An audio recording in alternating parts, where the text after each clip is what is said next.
सदर ट्रंप ने ईरान के बिजली घरों पर 5 रोज के लिए हमले मौखर करने का ऐलान किया है। महकमा जंग को अभी ईरान के बिजली घरों पर हमलों से रोका है। अमरीकी सदर डोनाल्ड ट्रंप की जानिब से यह कहा गया। उनकी जानिब से कहा गया कि अमरीका और ईरान के दरमियान गुज़श्ता 2 दिनों में अच्छी और मुस्बत बातचीत हुई है। बातचीत का मकसद मशरिक़ वुस्ता में कशीदगी का मुकम्मल खात्मा है। मुज़ाकरात कामयाब हुए तो ईरान के बिजली घरों पर हमले नहीं करेंगे। सदर ट्रंप की जानिब से ये अहम बयान सामने आया है। मशरिक़ वुस्ता में इस वक्त जो कशीदगी जारी है, इस तनाजुर में ये अहम बयान है और ये अहम पेशरफ्त है, बड़ी पेशरफ्त है। सदर ट्रंप ने ईरान के बिजली घरों पर हमले 5 रोज के लिए मौखर कर दिए हैं। अमरीकी सदर डोनाल्ड ट्रंप ने कहा कि महकमा जंग को अभी ईरान के बिजली घरों पर हमलों से रोका है, जबकि इस बयान के बाद आलमी तेल की कीमतों में बड़ी कमी रिकॉर्ड हुई है। अमरीकी खाम तेल 10% कम हुआ है, जबकि उसकी कीमत 10% कम हुई है। इसी तरह बरतानवी जो खाम तेल है उसकी कीमत में भी 10% कमी रिकॉर्ड हुई है। ये एक अहम बयान सामने आया अमरीकी सदर की जानिब से, जिसके बाद आलमी मंडी में जो तेल की कीमतें हैं वो कम हुई हैं। अमरीकी खाम तेल की कीमत 10% कम हुई है, जबकि अमरीकी खाम तेल 88.34 डॉलर फी बैरल पर आ गया है। बरतानवी खाम तेल की कीमत में भी 10% कमी रिकॉर्ड हुई है। ब्रेंट क्रूड ऑयल 101.49 डॉलर फी बैरल पर आ गया है। अमरीकी सदर के बयान के बाद ये बड़ी डेवलपमेंट हुई है।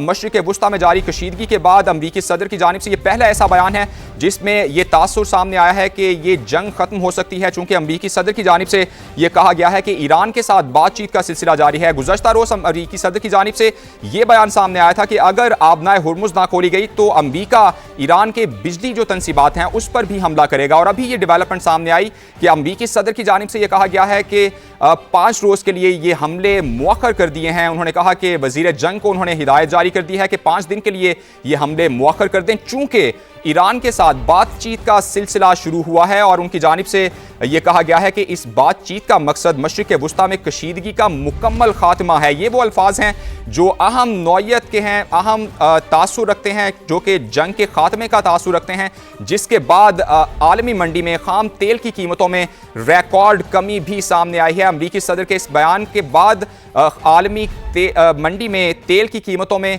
रिकॉर्ड कमी सामने आई है। इसी पर बात करने के लिए हारिस नवाज साहब सीनियर तजियाकार हमारे साथ मौजूद हैं।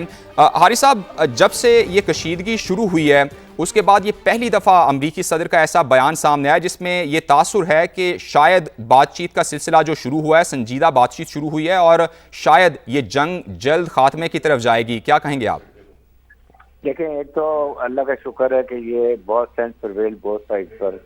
अदरवाइज जो जिस अल्टीमेटम आ रहे थे अमेरिका की तरफ से और ईरान ने भी उसको स्टैंड लिया and they were also not going down. उन्होंने कहा जी कि हम भी फिर स्टेट ऑफ हॉर्मुज़ में माइन भी बिछा देंगे और अगर हमारे पावर प्लांट पे डिसैलिनेशन प्लांट पे अटैक हुए तो then we will go all over Middle East के अंदर भी हम जहाँ जहाँ इनके इंटरेस्ट है वहाँ पर हम करेंगे, जो कि बहुत सीरियस सिचुएशन थी और इससे काफ़ी परेशानी थी ऑल ओवर द वर्ल्ड। और अल्लाह का शुक्र है कि मेरे ख्याल में आई एम श्योर कि इसके अंदर मेडिएशन जरूरी होगी। हो सकता है कि पाकिस्तान, तुर्की, सऊदी अरब, कतर और दूसरे मुआशा चाइना भी शामिल हैं। सब ने ये ईरान से भी बात की होगी, अमेरिका से भी बात की होगी कि इसको 5 दिन के लिए इसको रोक लें, ताकि दौरान में जब बैठ के बातचीत करेंगे शिफ्ट ऑफ केबल दिन गिव एंड टेक में you find a best solution. तो इस तरह से positive step, otherwise things are getting very very serious.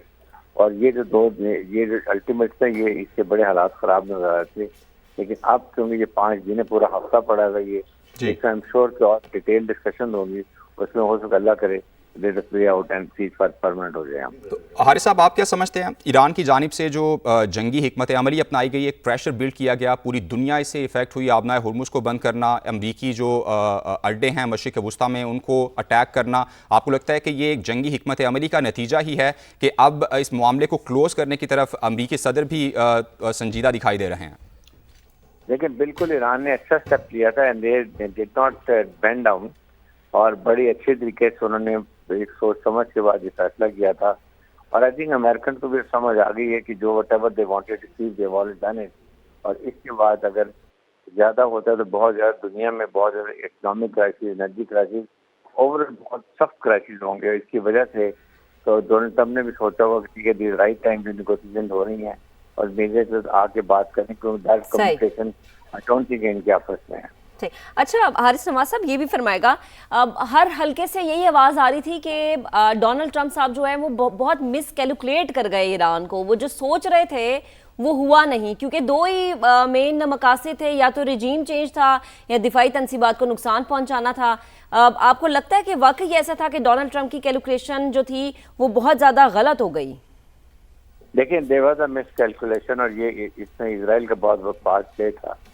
उन्होंने बहुत ज़्यादा कन्विंस किया और मिस कैलकुलेशन बताई कि जी Iran is going to attack, और हो सकता है कि वो न्यूक्लियर अटैक भी कर दे। वो भी बात उसने की, और काफ़ी ज़्यादा एक ये पिक्चर गलत पेंट की, जिसके साथ American they went over there and then they fell for Iran की, इसराइल की बातों में आके उन्होंने वहाँ अटैक कर दिया। और उसके बाद लेकिन जो उनके टारगेट थे, वो अब कहते हैं, जब ट्रम्प कह रहे हैं कि मैंने उनकी सारी नेवी खत्म कर दी, एयरफोर्स खत्म कर दी, न्यूक्लियर केबल खत्म कर दी है, मिसाइल लॉन्चर्स की साइड 80% तबाह कर दिए। What else do you want? That means your चीज योर एम एंड ऑब्जेक्टिव। इसलिए that was right to go for ceasefire, इसलिए कि इसके बाद it was all destruction, total तबाही थी, जिसके लिए बहुत खतरनाक situation, whole world was worried. आप देखें, कभी पेट्रोल नीचे आ रहा है, कभी ऊपर जा रहा है, गोल्ड प्राइस के फ्लक्चुएट कर दिया है, स्टेट हार्मोन्स के क्या प्रॉब्लम्स हो रहे हैं वो आप देखें। ईरान ने बहुत हौसला दिखाया है, ये उन्होंने प्रूव किया कि रिजिलिएंट कौम, वो कौम जो है वो पूरी आवाम की फौज के साथ खड़ी हुई तो हारिस साहब, इस सारी सिचुएशन को एनालाइज करते हुए आप क्या समझते हैं? एक तरफ अमरीकी सदर के जो बयानात हैं वो इस कदर एग्जेजरेट लग रहे हैं, जिस तरह आप भी फरमा रहे हैं कि नेवी उन्होंने ख़त्म कर दी, उन्होंने फ़ज़ाइया ख़त्म कर दी। ये इन बयानात में आप कितनी सदाकत देख रहे हैं, या फिर ये एक हाई नोट पे जंग ख़त्म करने के लिए सिर्फ एग्जेजरेशन ही है? लेकिन दिस वाज एक उनको फेस सेविंग चाहिए थी, जिसकी वजह से वो कह रहे थे। अदरवाइज देखिए, उनकी एयरफोर्स से पहले उनके पास सही है, और उन्होंने उनकी एयरफोर्स जो है ना, उन्होंने मिसाइल और ड्रोन रखे हैं, वो उन्होंने अपने एयरफोर्स के लिए इस्तेमाल किए। नेवी तो उन्होंने डैमेज किया, but still they have lot of power आपके सामने। उन्होंने उनके पास यहाँ तक कि अनमैन्ड मिसाइल बोट्स हैं, जिसके माइंस भी हैं और मिसाइल भी हैं। दे थॉट के वो अंडरग्राउंड जाएंगे और शिप को हिट करेंगे, माइन को गिराने की पावर रखते हैं। उसके बाद उनके पास जो मिसाइल टेक्नोलॉजी, मिसाइल उनके पास वो भी अवेलेबल थे। वो जो शिप मर्चेंट शिप्स होते हैं, वे उनके ओनर्स कभी रिस्क नहीं लेते, इसलिए और 150 के करीब जो शिप खड़े हुए लाइन में वेट कर रहे हैं। तो इससे जितने क्राइसिस हो रहे थे, तो अमेरिका को बहुत बड़ा प्रेशर था, दुनिया का प्रेशर था, मिडिल ईस्ट कंट्रीज का, क्योंकि Middle East country doesn't want to उनकी डिस्ट्रक्शन और total, and they were heading for that direction. Israel playing fast, Israel करता था अटैक पावर प्लांट्स पर, और वो फिर ईरान करते, मैं मिडिल ईस्ट के पावर प्लांट्स पर करूंगा। देवर इंजॉइंग की दोनों अपने लाइफ के अपने नुकसान कर लेंगे। Iran would have been very happy, Israel would have been very happy. Greater Israel को ख्वाब पूरा होता नजर आ रहा है। सही। ब्रिगेडियर हारिस नवाज साहब साथ रहेगा। डॉक्टर कमर चीमा साहब हमें ज्वाइन कर चुके हैं, उन्हें शामिल गुफ्तगू करेंगे। डॉक्टर साहब, बेहद शुक्रिया वक्त देने के लिए।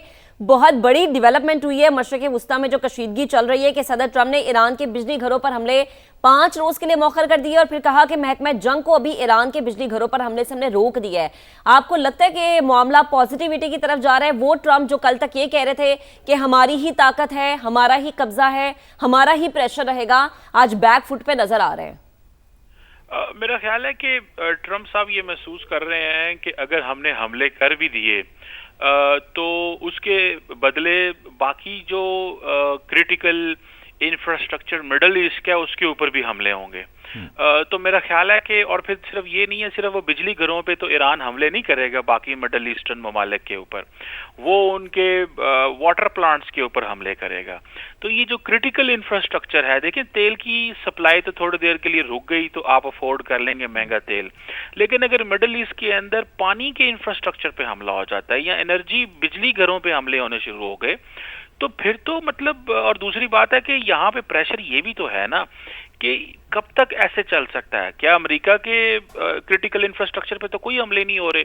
तो अरब दुनिया इस हवाले से बड़ी परेशान है, और मेरा ख्याल है कि वो जहाँ पे ये कह रहे हैं कि ईरान हमारे मुल्क पे हमले करके हमारी इंटरनेशनल लॉ की वॉयलेशन कर रहा है, वहाँ पे वो ये भी समझते हैं कि जंग जो है वो, जो कि देखें बैटल ग्राउंड जो है वो बैटल ग्राउंड तो मिडल ईस्ट है, बैटल ग्राउंड यूरोप नहीं है, अमेरिका नहीं है, कोई और मुल्क नहीं है। और दूसरी बात ये भी है कि ये जो कन्वर्सेशन हो रही है पहले इस दफा, ये भी बड़ी खुशाइंद बात है कि एटलीस्ट कहीं ना कहीं पे रास्ता निकल रहा है, बातचीत चल रही है बैकडोर के ऊपर, कि कोई ना कोई ऐसा मुमकिन जरिया निकल सकता है कि अगर फॉर एग्जांपल इन 5 दिनों के अंदर, जारी बात है इस चीज पे तो डिस्कशन नहीं होगी ना कि सिर्फ स्टेट ऑफ हार्मोस के ऊपर, ईरान अपने इंटरेस्ट के ऊपर भी बात करेगा ना। इसका मतलब ये भी है कि बहुत सारे ब्रॉडर इश्यूज, जैसे फॉर एग्जांपल बात पता चली जी कि जो खार्ग आइलैंड है उसके ऊपर अमेरिका जो है वो कब्जा करेगा या अपनी फोर्सेस भेजेगा या जो ग्राउंड फोर्सेस भेजेगा।